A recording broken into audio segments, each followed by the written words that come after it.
So I normally don't do college football whip around. But I said, you know what? Why not do some college football whip around? Here we have a couple games going on right now. We have USCF just beat Jacksonville State 17-10, and that one was due to rain. It was ended late at midnight in UCF due to rain. Probably dampened the crowd a little bit. In that one, there was a delay. But, the fans still came out so supported. But I'm sure all the fans know once it started to rain. Probably a lot of ones that had to go to work left. But some of them probably stayed. We had Alabama State 42, or in UAB 52. The FBCS FBS bench versus FBS bench. Same injury as Saybrook. FCS team taking STS San Diego State, the FBS team. All the FCS teams are Division 1 members in all sports. Some are just FCS because they're not like a big time school. Some are big time football schools, but they just don't some of them might be making a move to FBS, you just have like a conference that would hold them or host the sport, the other sports, too.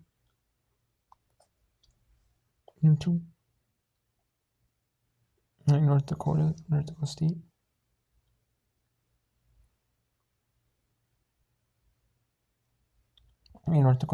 North Dakota, or South Dakota State, And then we have Alcorn State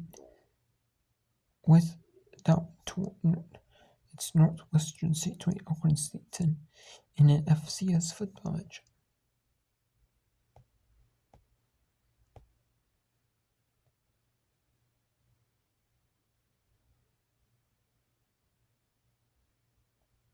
So let's go to the University of Alabama at Birmingham. Taking on Alabama State. All they can handle on opening night. But this in-state rivalry game looks like it's going to be a survival mode for the Blazers. Win in advance. That's all you have to do. 1-0. That's what they've got all over their football complex here at UAB. 1-0. And they are about to go to 1-0. That'll do it as the clock winds down the final 5 seconds. From trailing at halftime on their home field to a 10-point victory, your final score 52-40. And you can't say Alcorn State did bad in that one. Or Alabama State did bad in that one. They really didn't, though.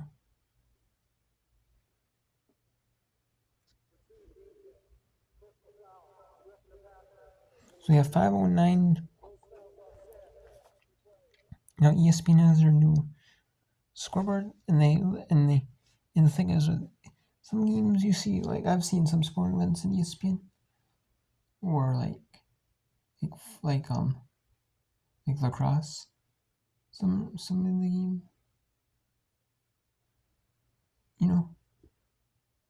or they used to use like the old basketball scoreboard.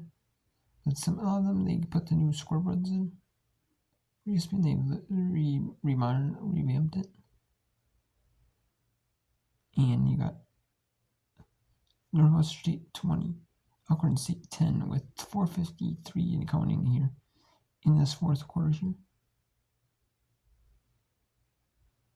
And in last couple years in college football, they've changed some rules. They had helmet communication in FBS football. That is now an FCS level. That is at the FCS level as well.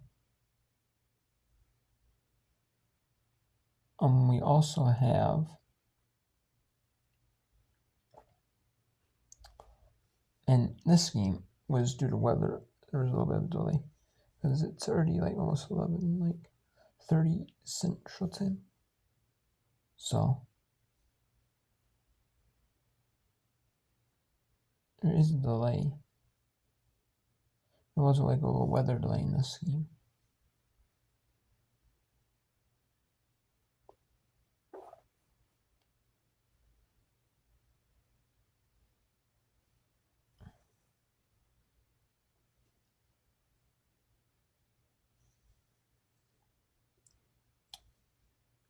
at Northwest. So, yeah. And there's still, like, you can see, like, the student section's still there. Some of the crowd's still there, but not a lot of it left. And do you blame them? I mean, I don't really blame them because, I mean, they gotta get back to work in the morning and stuff. If they didn't take the day off. So, Northwest State, 20-10 over Alcorn State in their first game of the season.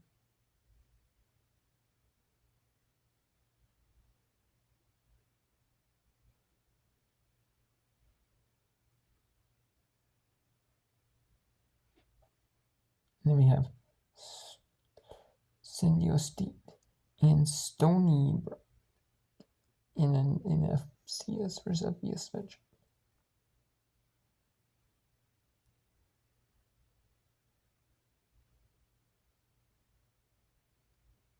And then Saturday we also have, on Saturday I'm going to do some Wednesday Women's Volleyball Whip Run. Your WNBA coverage is done. So, after I'm watching WNBA if I can, just like I did today, and that and the Minnesota Gophers college football game against Buffalo as well. So, I'll see. Maybe Saturday or maybe Friday tomorrow. Might do some as well if I got after WNBA as well. Call it women's college start a dope season. If I can. I just said do some college football whip around because it's the first day of the season, the first game day of the season. And I thought, why not? You know, it's the first game of the season. No women basketball or women's volleyball and no women's soccer, and there's no WNBA. I thought, why not? You know, why not do some college football whip around? I figure, why not? And we got 4:32, 20 Northwestern State leads 2010, where Alcorn State from the SWAC. Northwestern State's from the Southland Conference. That's where all their sports are. Showed up and has made one of the most impactful defensive plays of the ball game. Now NSU looking to run the clock with Zay Davis. One more thing about him, I was talking to Coach McCorkle about him, and he said, he wants to make an impact for this defense and for this football team on the field, and that's exactly what he's been doing in the spot plays that they've had him in there. He hasn't been in there consistently, but he's been in there at certain plays, and he is very disruptive. He's got the talent, and that's what you want here. Coach McCorkle is building through talent, and he's only going to be on this roster at least for 1 year. He has opportunity to shine and do well. He's doing well in this ball game. You never know what his ceiling might be, but he wants to continue his career here, and Northwestern State has opened the door for him.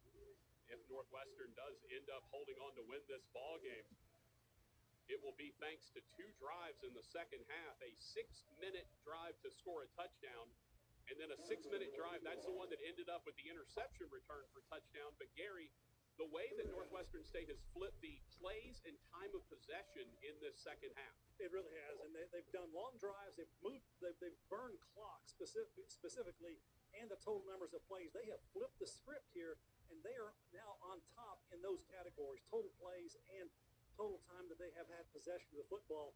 And they're running the clock here efficiently here. I'm surprised that Alcorn State has not used a timeout here to slow this clock down. Give up the middle to Zay Davis. He should be calling a timeout right now if he hasn't. It does not. We'll let the clock run under 3 minutes. This Northwestern State team, they've got 2 timeouts. Why are they not stopping the clock here? This Northwestern State team last won a game. They were playing for a potential Southland Conference championship in 2022.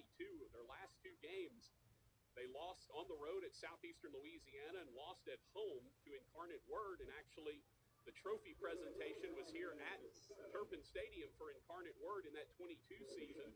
For those that have followed the Demons, the 23 season beset by tragedy with the death of a player.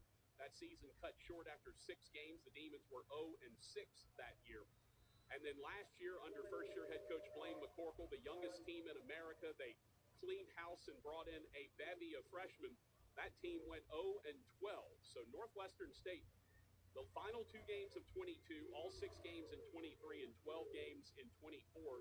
Currently a 20-game losing streak for this Northwestern State squad.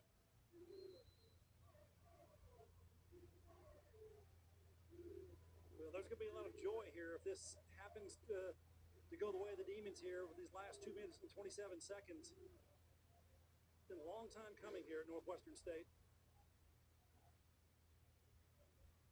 Still have some things left to accomplish, and for a team that hasn't won in 3 years, Gary, the last 2 minutes are probably the hardest 2 minutes. Yeah, they really are here. You got 2 minutes and 20 seconds or so. Oh, you've got running into the kicker against them, and that's going to be a penalty for a first down. If it's running, it'll be 5 yards. If it's roughing, then it is a first down. Flag was back at the spot where the punt was sent away.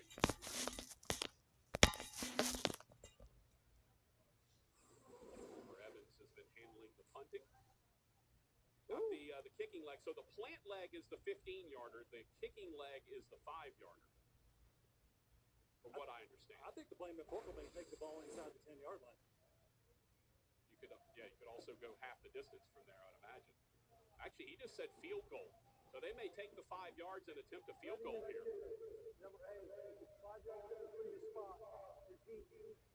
So they're going to try a long field goal. They have a couple of guys that they have brought in that they feel comfortable with. Cooper Evans, who's punting and kicking off, has the bigger leg.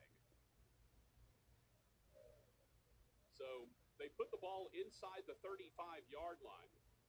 The hold will be at the 41, so this will be a 51-yard attempt. He's a lefty, too. For Cooper Evans. The left footer got a big leg, and the flag is still out at midfield. You can see right there above the 10 on your scorebook. The penalty flag is still there, and I think our head referee just realized it. He's going to go grab his penalty flag. I feel a little naked without that in your pocket. Well, there have been 20 penalties called in this game, Gary, so might as well just leave it out there. So a 51-yard attempt here to try to make this a 13-point game. One 51-yard field goal already in this game.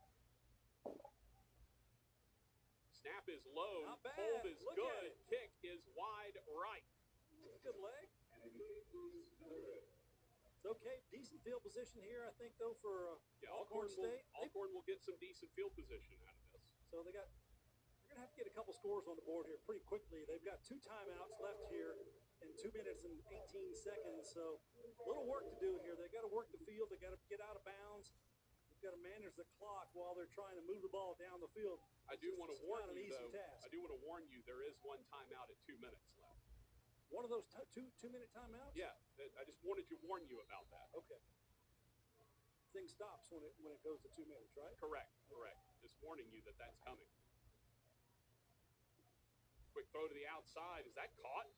Well, that is a tremendous grab by Omarion Blakes. Stretching out for that one at the 41-yard line. Bring up 2nd and 3 after the gain of 7.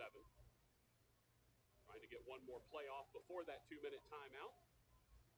Quick dump off over the middle. Don't really need to get out of bounds here. It's a good idea by Tyron Warren, but you don't have to because there is that final timeout. Although, hold on a second. We do have a flag.